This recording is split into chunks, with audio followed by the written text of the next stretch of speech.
आपण पाहत आहात प्रभावशाली न्यूज। आता प्रत्येक बातमी असेल प्रभावशाली न्यूज आणि मी आहे जगन्नाथ शिवकर। हरिभक्तीपरायण पुरुषोत्तम महाराज बापू अर्थात धाटावकर यांच्या नेतृत्वाखाली आणि यांच्या मार्गदर्शनाखाली केलवणे ते देवाची आळंदी अशी पायीवारी आज निघली असताना या वारीमध्ये शेकडो भाविक सहभागी झालेले असतात। आज आपल्या अख्ख्या महाराष्ट्रातून लाखो भाविक आणि हजारो दिंड्या कार्तिकी वारीच्या दिशेने कूच करताना आपल्याला दिसत आहेत।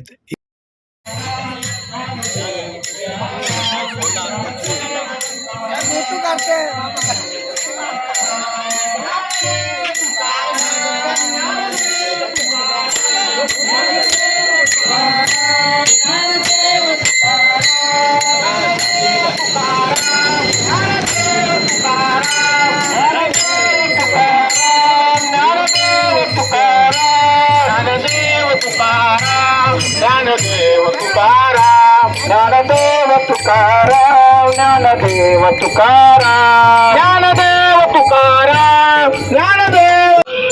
नमस्कार, आपण पाहत आहात प्रभावशाली न्यूज आणि मी आहे जगन्नाथ शिवकर।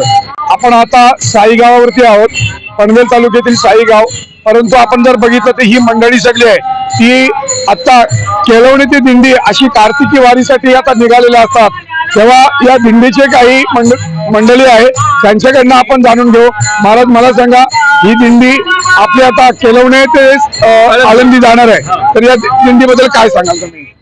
हरिओम तत्सत। सद्गुरुराज महाराज की जय। सालादाप्रमाणे हरिभक्त पारायण पुरुषोत्तम महाराज बापू यांच्या मार्गदर्शनाखाली दरवर्षी दिंडी जातो आणि माऊलींच्या दिंडी काढणं ही महत्वाची आहे, कारण प्रत्येक संतांशिवाय आपल्याला प्राप्ती नाही, संतांविण प्राप्ती नाही, शिवे गीती गायने त्यांच्या मार्गाने संतांच्या पाया माझा विश्वास सर्व भाव असं झालं त्यांच्या कृपेने ती सगळी दिंडी परिपूर्णता होत आहे आणि होणार, याच्यात काय नवलच नाही। कुंडली कवरदा हरी विठ्ठल श्री ज्ञानदेव तुका। या दिंडीचे चालक जे आपले तुमचे सद्गुरू आपण म्हणून पुरुषोत्तम महाराज बापू अर्थात धाटावकर, त्यांच्याबद्दल काय सांगाल की आज त्यांचं एवढं वय झालेलं असताना सुद्धा प्रत्येक तुमच्या दिंडीवरती त्यांचा लक्ष असतोय। तर ही दिंडी निघत असताना या दिंडीला वर्ष किती झाली? दिंडीला जवळजवळ 17-18 वर्षे होऊन गेलेले आहेत। महाराज, दिंडीबद्दल फक्त 1 मिनिटात तुम्ही काय सांगाल? 1 मिनिट।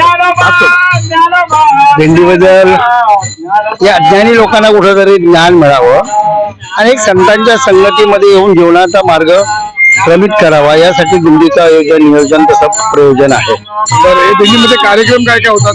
कार्यक्रम म्हणजे आता वाटचालीला आमच्या सकाळी काकडा असतो, त्याच्यानंतर सतत भजन चालू असतो, ज्ञानोबा तुकाराम, आणि ज्या ज्या ठिकाणी बसतो त्या ठिकाणी संतपर अभंग असतात किंवा स्थितीवर अभंग असतात। त्यानंतर मध्ये प्रवचन, जेवणाच्या ठिकाणी प्रवचन, संध्याकाळी हरिपाठ, त्यानंतर कीर्तन। इथं सांगण्यात येतं आता की ही दिंडी हरिभक्तीपरायण पुरुषोत्तम महाराज धाटावकर यांच्या मार्गदर्शनाखाली जात असतोय। आज 26-27 वर्ष या दिंडीला झालेले आहेत। एकच नाम होतं, ज्ञानोबा माऊली तुकाराम या नामाचा जयघोष करत ही दिंडी केलवणे ते आळंदी चाललेली आहे। कार्तिकी वारी आज आपण बघितली, या महाराष्ट्रातून लाखो भाविक या दिंडीच्या माध्यमातून माऊलींच्या दर्शनासाठी जाणार आहेत। या चॅनलला लाईक, सबस्क्राईब तसे शेअर करायला विसरू नका। आपण पाहत आहात प्रभावशाली न्यूज।